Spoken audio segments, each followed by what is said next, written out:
21 अप्रैल 2025 फरीदाबाद रोशन नगर। उस इलाके के एक घर में रात के करीब 11-12 बजे 54 साल का भूप सिंह, वो अपनी बेटी और बहू जिसका नाम तन्नू राजपूत था, उस वक्त घर में बस यही 3 जने थे। भूप सिंह अपनी बेटी और बहू के खाने में नींद की गोली मिला के उनको बेहोश कर देता। फिर इसके बाद वो अपनी बहू के रूम में जाता है। जब तन्नू बेहोश थी तब वो राक्षस उसका रेप करता है। फिर इस राक्षस का मन भर जाने के बाद दुपट्टे से उसका गला दबा के तन्नू को मौत के घाट उतार देता।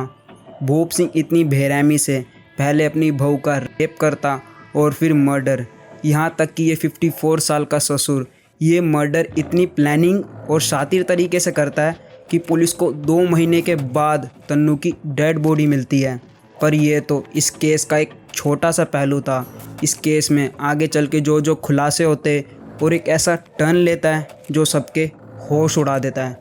आखिर भूप सिंह ने अपनी बहू जैसी बेटी का मर्डर और रेप क्यों किया और कैसे 2 महीनों तक पुलिस से बचा रहा। ये केस एक ऐसी इंडियन सोसाइटी को एक्सपोज करता है जिससे ये पता चलता है कि देश तो आगे बढ़ गया है पर आज भी कुछ लोगों की सोच पिछड़ी हुई है। ये वीडियो हर एक इंसान के लिए ज़रूरी है, चाहे वो 20 साल का हो या फिर 60 साल का। स्पेशली लड़कियों के लिए ज़रूरी है, इसलिए वीडियो को एंड तक ज़रूर देखना। खुलेंगे केस के राज हिमांशु के साथ।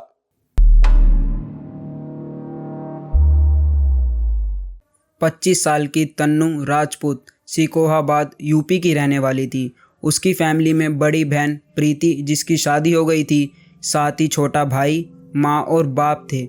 तन्नू बचपन से ही समझदार और शांत स्वभाव की थी। वो अपने घर और छोटे भाई का ध्यान रखती थी, साथ ही अपने माँ के कामों में उनका हाथ तक बटाती थी।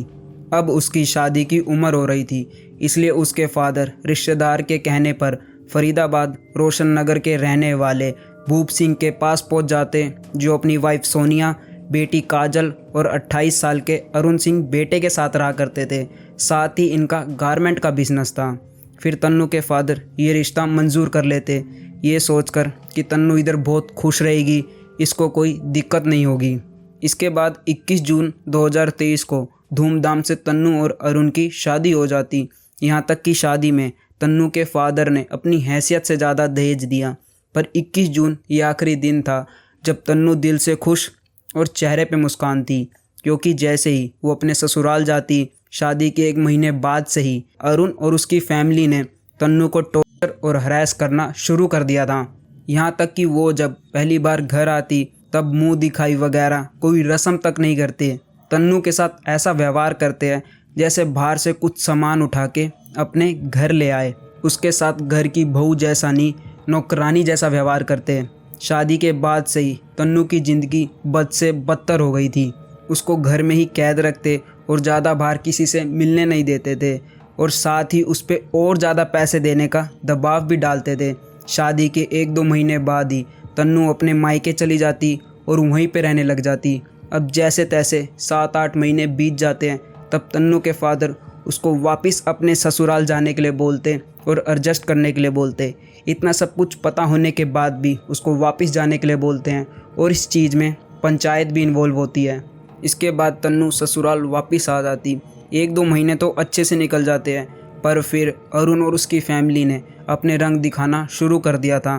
वापस से तन्नू को मारना पीटना हरास करना शुरू कर देते हैं, और अब वो भी अपने फादर और फैमिली का सोच के ये टॉर्चर झेलती रहती। यहाँ तक कि उसको उसकी फैमिली से ही बात तक नहीं करने देते थे।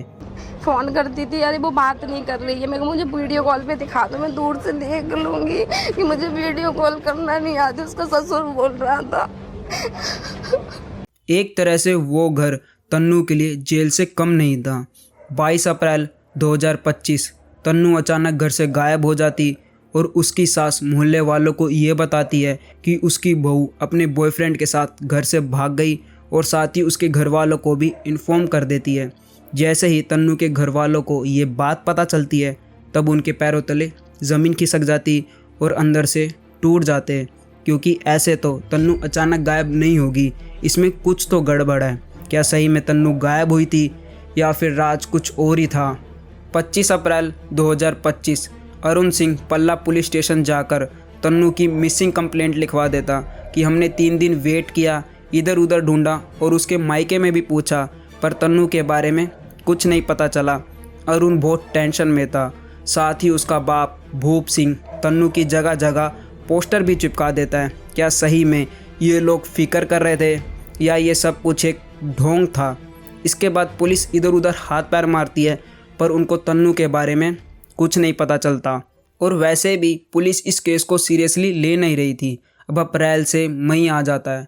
तन्नू को गायब हुई 1 महीना हो चुका था, पर किसी को उसके बारे में कुछ नहीं पता था। फिर 26 मई 2025 को प्रीति के घर एक लेटर आता है जो कि तन्नू के तरफ से था। उसमें वो बताती है, सॉरी पापा, मुझे माफ़ कर देना, मैं अपने बॉयफ्रेंड के साथ भागी हूँ। मैं ससुराल में खुश नहीं थी और मुझे ढूंढने की कोशिश भी मत करना।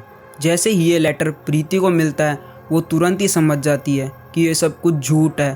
तन्नू ऐसा कुछ कर ही नहीं सकती। पक्का अरुण और उसकी फैमिली ने उसको गायब किया होगा। इसलिए फ़ौरन तन्नू के घर वाले फरीदाबाद पल्ला पुलिस स्टेशन जाकर अरुण और उसकी फैमिली के खिलाफ पुलिस कंप्लेंट कर देते हैं कि शायद उन्हीं लोगों ने तन्नू को गायब किया होगा।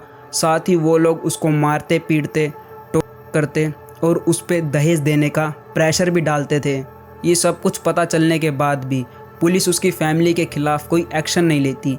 एक तो पुलिस के पास कोई सॉलिड एविडेंस नहीं था और दूसरा पुलिस शुरुआती से ही ढीली थी। पुलिस कुछ खास कोशिश नहीं कर रही थी तन्नू को ढूंढने के लिए। इसलिए तन्नू के फादर खुद ही एविडेंस ढूंढने निकल जाते हैं। तब उनको अरुण के घर के सामने एक वियर्ड सी चीज़ दिखती है जिस पे उनको शक होता है। जहाँ वो रहता था वहाँ की गली तो कच्ची थी, पर स्पेसिफिकली उसके घर के सामने सीमेंटेड पैच था जो उनको खटक रहा था। तब उनके दिमाग में आया कि शायद तन्नू की डेड बॉडी को यहीं पे दफन किया हो। तब उसके फादर ये बात सीधा पुलिस को बताते हैं और साथ ही उन पे दबाव भी डालते हैं। जब पुलिस इस चीज़ को लेकर इन्वेस्टिगेशन करती और मोहल्ले वालों से पूछती है, तब उनको पता चलता है कि 20 अप्रैल को भूप सिंह ने सीवर पाइप डलवाने के लिए गड्ढा खुदवाया था और 22 अप्रैल को सीमेंट से ढका भी हुआ था। अब पुलिस को अरुण और उसकी फैमिली पे शक होता है क्योंकि ये वही टाइम था जब तन्नू गायब हुई थी।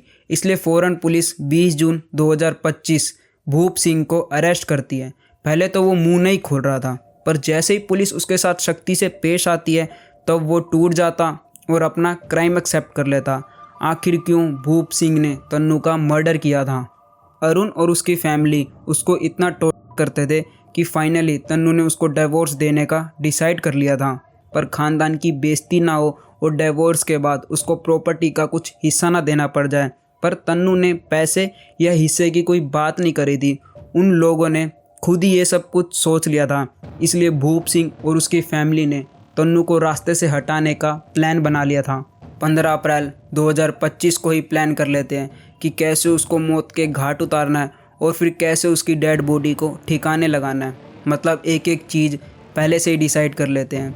फिर 3 दिन बाद प्लान के मुताबिक 18 अप्रैल 2025 को भूप सिंह अपनी वाइफ सोनिया को उसके रिश्तेदार के घर छोड़ा था।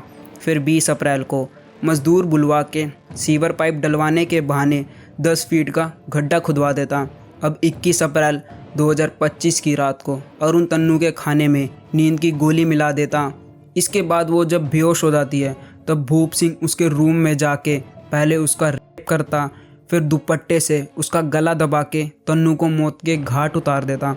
मतलब सीरियसली वो कैसा घटिया इंसान था। इंसान नहीं, राक्षस था। आखिर कैसे कोई अपनी बहू के साथ ऐसा कुछ कर सकता है? और ये बात तो उसके बेटे अरुण को भी नहीं पता थी कि उसके बाप ने उसी की पत्नी का रेप किया था। तन्नू का मर्डर तो कर दिया था, पर अब बारी थी तो उसकी डेड बॉडी को ठिकाने लगाना। अरुण की बहन काजल बाहर जाके ये देखती है कि सब मोहल्ले वाले सो गए, कोई बाहर तो नहीं है। जैसे उनको रास्ता साफ दिखता है। 22 अप्रैल 2025 की रात को अरुण, भूप सिंह और काजल तीनों तन्नू की डेड बॉडी को फर्स्ट फ्लोर से घसीट के लाते हैं और उसी गड्ढे में उसकी डेड बॉडी को डाल देते हैं। पहले प्लास्टिक के पन्नी से उसकी बॉडी को कवर करते हैं, फिर तीनों मिट्टी डाल के सीमेंट से ढक देते हैं, ये सोच के कि तन्नू का मर्डर करने के बाद वो ईजिली बच जाएंगे। पर बोलते हैं ना कि सबके कर्मों का हिसाब यही होना है। अप्रैल में मर्डर और जून में जाकर तन्नू की डेड बॉडी मिलती है और इस सब प्लानिंग का मास्टरमाइंड भूप सिंह था। अब बिना किसी देरी के फ़ौरन पुलिस 20 जून 2025 को सोनिया और काजल को अरेस्ट करती है, पर अरुण वहाँ से भाग गया था और वो अभी तक फरार है। मतलब पैसे और दहेज के लिए पहले एक लड़की को टॉर्चर किया जाता है और जब वो छुटकारा पाना चाहती है तब उसका मर्डर किया जाता है। वो लोग पैसों की लालच में इतने अंधे हो गए थे कि ना ही उन्हें डर दिखा और ना ही कानून। पर इस सब में तन्नू की क्या गलती थी?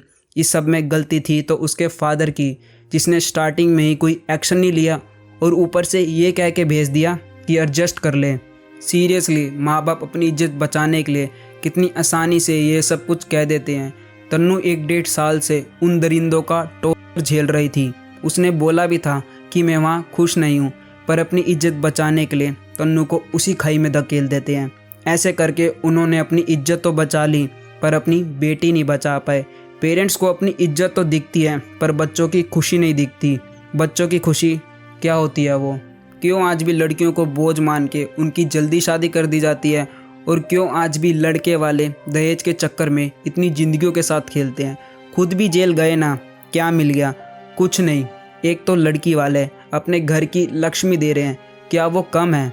इस केस को लेकर और दहेज जैसे टॉपिक को लेके आपका क्या कहना है कमेंट करके ज़रूर बताना। और अगर ऐसा कुछ भी हो तो प्रॉपर एक्शन लो, पानी सर तक मत आने दो। मिलते हैं ऐसी किसी ट्रू क्राइम वीडियो के साथ। Thanks for watching, signing off.